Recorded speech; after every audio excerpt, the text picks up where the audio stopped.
इसे देखिए, ये टाइटैनिक जहाज है जिसको आप सब जानते हैं। इसकी चिमनियाँ को देखिए, क्या आपको पता है ये जो चिमनियाँ हैं इसकी, ये जो दो बड़ी बड़ी, इस एक चिमनी के अंदर से दो ट्रेनें ऐसे ऐसे आसपास से निकल सकती हैं। मतलब कि इस टाइटैनिक जहाज की चिमनियाँ कितनी बड़ी हैं, ये जरा सोच लो कि दो ट्रेन आपस में एक चिमनी के अंदर से निकल सकती हैं। फैक्ट नंबर 14, जैसा कि मैंने आप सबको ये बता चुका था कि मतलब मेरी एक वीडियो आई थी जो इंडिया में 5G वाली, तो उसमें मैंने आपको बताया था कि इंडिया में 5G आने ही वाला है।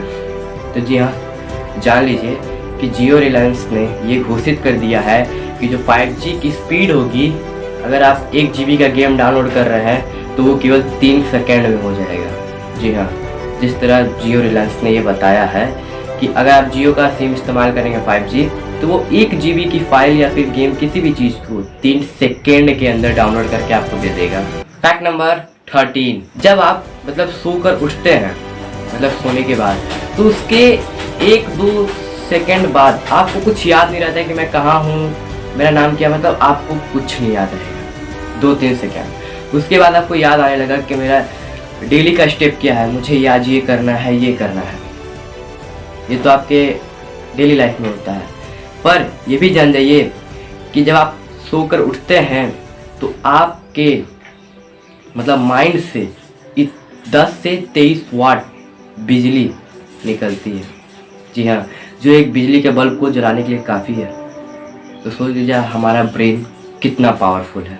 फैक्ट नंबर 12, इस रोड को देखिए, ये अमेरिका की डेथ वैली रोड है।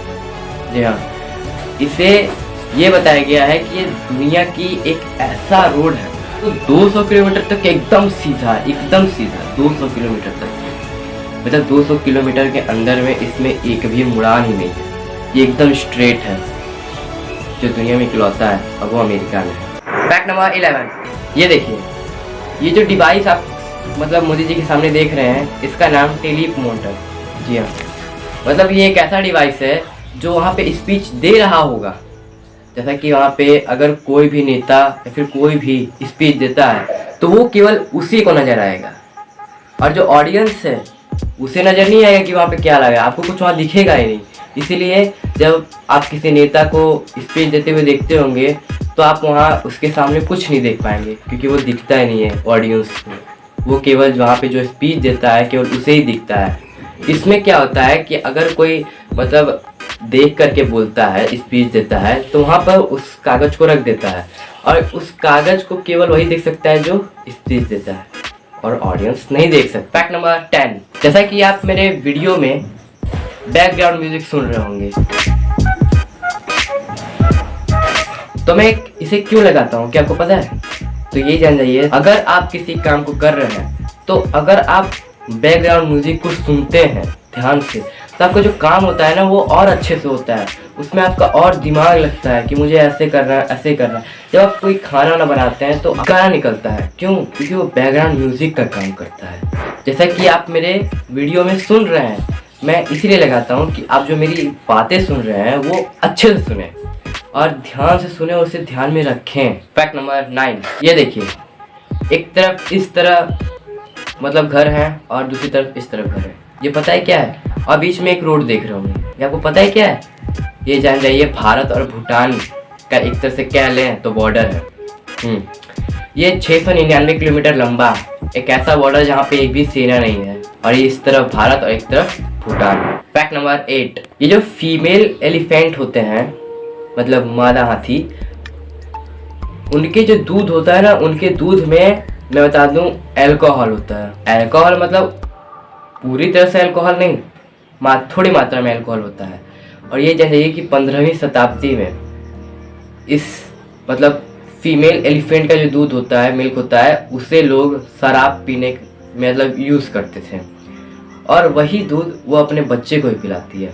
पर मैंने जैसे बताया कि उसमें अल्कोहल की मात्रा थोड़ी कमी होती है, ज़्यादा नहीं होती है। फैक्ट नंबर 7, जब एक महिला गर्भवती होती है तो मैं यह बता दूं, अगर गलती से मतलब उसे कोई अंग डैमेज हो जाता है, ठीक है, तो ये जान जाइए जो उसके पेट में पल रहा बच्चा होता है ना, वो अपने सेल्स को भेजता है, मतलब अपने सेल्स को उस जगह भेजता है जहाँ पर चोट लगा या फिर उसका कोई बॉडी में कोई डैमेज हो जाता है। तो वो बच्चा जो उसके पेट में पल रहा होता है वो अपनी माँ के उस अंग में भेजता है सेल्स जहाँ उसे चोट लगी होती है, और वो सेल्स भेजता है और वो काम भी करता है, और उस मतलब जो महिला गर्भवती होती है उसका वो चोट सही हो जाता है।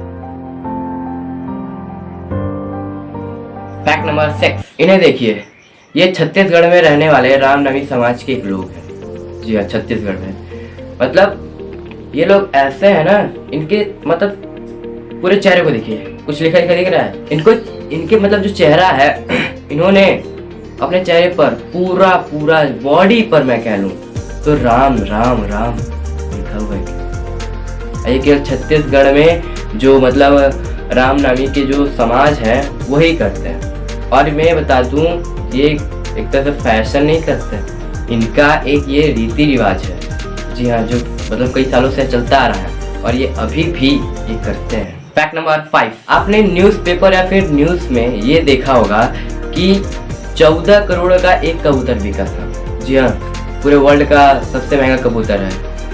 तो इसे चीन के एक अमीर आदमी ने इसे खरीदा था, क्योंकि ये एक रेसिंग कबूतर था। रेसिंग मतलब हर चीज़ का रेस होता है, जैसे घोड़े का होता है, और आप तो जानते हैं कई जानवरों का रेस होता है, उसी तरह कबूतरों का भी रेस होता है। तो वहाँ के मतलब चीन के एक आदमी ने इसे 14 करोड़ में खरीदा है इस कबूतर को।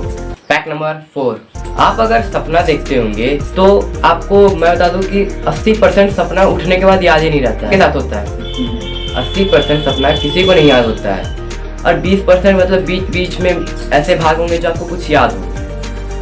और ये भी जान जाइए, जो सपने में आप आदमी को देखते हैं ना, मतलब आदमी दोस्त, आप उन्हीं का चेहरा देख सकते हो जिसको मतलब आपने रियल में देखा है, अपनी आंखों से देखा है, या फिर टीवी में या फिर रियल में, मतलब आपने कहीं ना कहीं उसे जरूर देखा है। तभी आप सपने में उसका चेहरा रिमाइंड कर सकते हो, नहीं तो आप ऐसे व्यक्ति का कभी नहीं चेहरा या फिर सपना देख सकते हो जिसको आपने कभी देखा ही नहीं। फैक्ट नंबर 3, 99% लोग ये जानते हैं कि फेसबुक की मतलब जो फेसबुक ओपन किया था या फिर जिसने बनाया था उसका नाम जुकरबर्ग है, जैसा कि आप देख रहे हैं। पर ये जानिए कि जुकरबर्ग ने फेसबुक नहीं बनाया, इसे बनाया था अमेरिकी इंडियन आदमी ने। अमेरिकी इंडियन मतलब अमेरिका में रहने वाला एक भारतीय नागरिक ने बनाया था, जिसका नाम था नरेंद्र, मतलब उसका पूरा नाम दिव्य नरेंद्र था। हुआ ये था कि नरेंद्र ने जब फेसबुक की जो फाइल होती है वो बना ली थी, तो मार्क ने उसे चुरा लिया था। उसके बाद वहाँ से मतलब उसका जो स्टाफ होता है वहाँ से जाकर उसने चुरा लिया। फिर उसके बाद जो नरेंद्र था उसने अमेरिका की कोर्ट में जाकर उसके मतलब खिलाफ केस दर्ज कर दिया। उसके बाद कोर्ट ने भी ये साबित कर दिया कि जो फाइल है वो नरेंद्र की ही है। पर बाद में हुआ ये कि मार्क ने नरेंद्र को उस समय $650 लाख पे किए। अगर मैं आज के समय से इसे कन्वर्ट करूं इंडियन रुपीस में तो लगभग 4 बिलियन रुपीस दिए थे उस समय। आज के हिसाब से अगर मैं काउंट करूं तो तब जाके आज हम ये कहते हैं कि जो फेसबुक है वो मार्क जुकर ने बनाया था, और ये सरासर गलत है, पर उसने बाद में पैसे दे दिए इसीलिए उसका नाम आ जाता है। फैक्ट नंबर 2, अगर किसी का दिमाग का सर्जरी होता है, देखे होंगे कि या फिर सुने होंगे कि इसके दिमाग का सर्जरी करना पड़ेगा, ऑपरेशन करना पड़ेगा, तो होता ये है कि उसका जो दिमाग का कुछ पार्ट होता है वो हटा दिया जाता है। जैसा कि आप ब्रेन देखते हैं रियल में, उसमें से कुछ पार्ट हटा दिए जाते हैं। तो आप सोचेंगे यार जब थोड़ा हटा दिया जाएगा तो उसकी याददाश्त पे असर पड़ेगा, पर ऐसा नहीं होता है। उसकी याददाश्त पे कोई असर नहीं पड़ता है। वो जिसको याद रखता है उसे वो याद ही रखता है, उस समय भी, सर्जरी के बाद भी उस पर कोई असर नहीं पड़ता है। फैक्ट नंबर 1 को जाने से पहले अगर वीडियो अच्छी लग रही है तो इसे लाइक करें और इस चैनल को सब्सक्राइब करके बेल आइकन को दबाना ना भूलें प्लीज़ यार। इसे ज़्यादा से ज़्यादा शेयर भी करो यार। जैसा कि आप सब जानते हैं कि जो पृथ्वी है सूर्य का जो चक्कर लगाती है वो 2 तरह से लगाती है।